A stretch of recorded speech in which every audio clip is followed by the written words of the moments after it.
બોલે જીવંત કા માત કી છે।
જીવંતિકા માતાનું વ્રત આપણે શરૂ કરીએ છીએ મિત્રો। આ વ્રતની શરૂઆત શ્રાવણ માસના પહેલા શુક્રવાર થાય છે। કોઈ પણ તકલીફ હોય તો બીજા શુક્રવારથી પણ કરી શકાય છે। વ્રત કરનારે સવારે ઉઠીને સ્નાન કરવું, પંચ દિવેટનો દીવો કરવો, ભક્તિભાવપૂર્વક વંદન કરીને ભગવાનની પ્રાર્થના કરવી, પાટલા ઉપર દીવો મૂકીને પત્ર પુષ્પ ચોખા કંકુ વડે જીવંતિકા દેવીનું પૂજન કરવું અને કથા વાર્તા કરવી। આ દિવસે પીળા વસ્ત્રો પહેરવા નહીં તથા પીળા અલંકાર પણ પહેરી શકાતા નથી। વર્ષો પહેલાંની આ ઘટના છે। એક વખતે લલિત નામનો એક રાજા હતો। એ રાજાને એક રાણી હતી, એનું નામ લલિતા દેવી। રાજા અને રાણી સર્વે વાતે સુખી હતા, પરંતુ એક વાતે દુઃખી હતા। એમને શેર માટેની ખોટ હતી। એમને એક પણ સંતાન ન હતું અને તેથી એની ચિંતામાં ને ચિંતામાં રાણી અડધી થતી જતી હતી। એક દિવસની વાત છે, રાણી ઉદાસ ચિત્તે પોતાના ઓરડામાં બેઠી છે। એવામાં રાણીની એક દાસી ત્યાં આગળ આવી ચડી। આ દાસી સુયાણીનું કામ કરતી હતી। આ દાસીએ રાણીને ચિંતામાં બેઠીને જોઈને કહ્યું, રાણીબા, તમે શા માટે આટલી બધી ચિંતા કરો છો? તમે આજ્ઞા કરો તો હું હમણાં જ તમને ઉપાય બતાવું। બોલો, શું ઉપાય છે? દાસીએ ધીમેથી રાણીના કાનમાં કહ્યું, જુઓ રાણીબા, ગામમાં એક બ્રાહ્મણીને 5મો મહિનો જાય છે। તમે સગર્ભા છો એવો ઢોંગ આજથી શરૂ કરી દો, પછી હું મારું કામ સંભાળી લઈશ। દાસીની આ વાત રાણીના ગળે ઉતરી ગઈ અને પોતે સગર્ભા છે એવી વાત ફેલાવવા માંડી।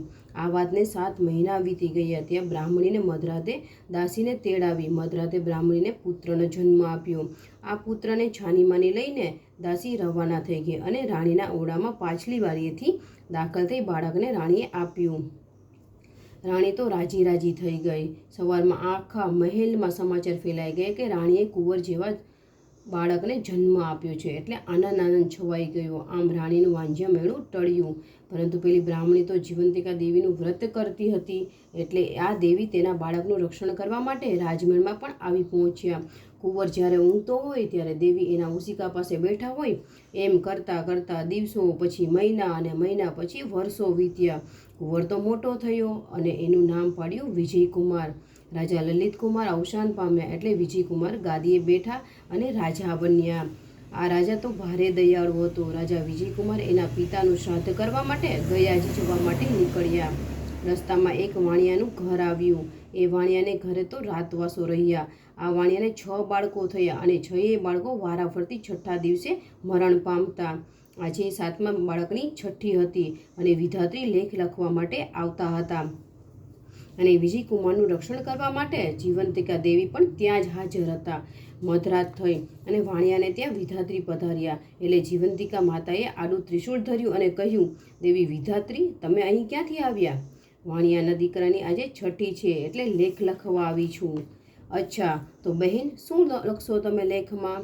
એ જ કાલે સવારે કે દીકરો મરણ પામશે। નાના વિધાત્રી, એવું તમારાથી ન લખાય। હું તમારી મોટી બહેન અહીં હાજર હોઉં અને તમે આવું અમંગળ ન લખી શકો અંતે વિધાત્રીએ જીવંતિકામાની વાત માની અને દીર્ઘ આયુષ લખીને ચાલતા થયા. સવાર પડી વાણીએ પોતાના દીકરાને જીવતો જોયો અને નવાઈ પામ્યો.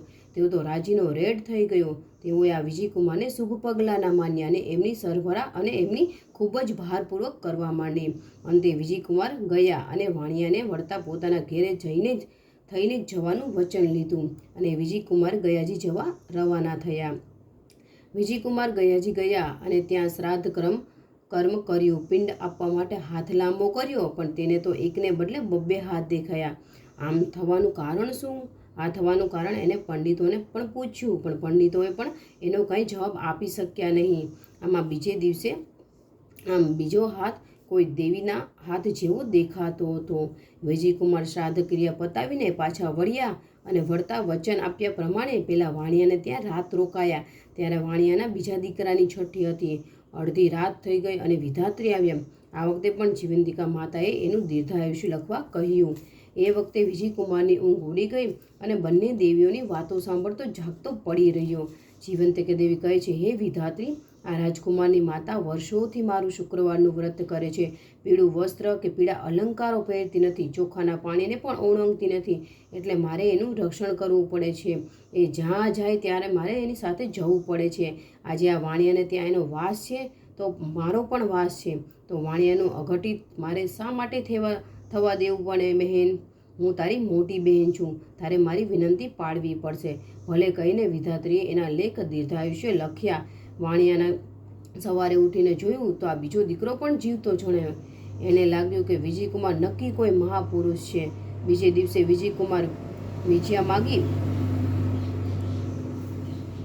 વિદાય માગી ત્યારે વાણિયાએ એમને આનંદથી વિદાય આપી. થોડા દિવસમાં વિજયકુમાર રાજમહેલમાં પાછા આવ્યા.